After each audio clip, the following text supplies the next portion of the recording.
আজকে আমাদের সঙ্গে আছে PNY এর একটা গেমিং র্যাম। সত্যি বলতে এখন র্যাম নিয়ে ভিডিও বানাইতে ভয়ই লাগে, যেই পরিমাণ দাম বেড়ে গেছে র্যামের, ভাই ইটস গেটিং ক্রেজি। বাট যাদের আসলে র্যাম দরকার তাদের তো না কিনে পসিবল না। সো DDR4 সিস্টেমসের জন্য যারা র্যাম খুঁজতেছেন তাদের সঙ্গে পরিচয় করাই দিতে চাই PNY এর XLR 8 সিরিজের এই 16GB র্যাম স্টিকটার সঙ্গে।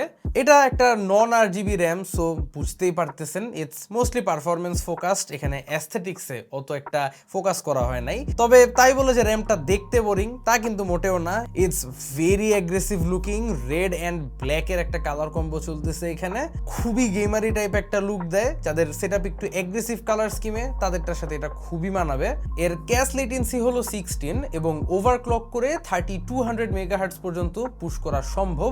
XMP 2.0 প্রোফাইলের সঙ্গে কম্প্যাটেবল এবং আমাদের টেস্টিং এ গেমস রান করে যথেষ্ট স্টেবল পারফরমেন্স পেয়েছি আমরা। আর as usual lifetime warranty তো থাকছেই, কিন্তু এর দামটা শুনলে আসলে অনেকের কিডনিতেই একটু চাপ পড়বে। এই একটা 16GB স্টিকের কারেন্ট প্রাইস হচ্ছে 21,500 টাকা। পারচেস করতে ভিজিট করতে পারেন গ্লোবাল ব্র্যান্ডের ওয়েবসাইট।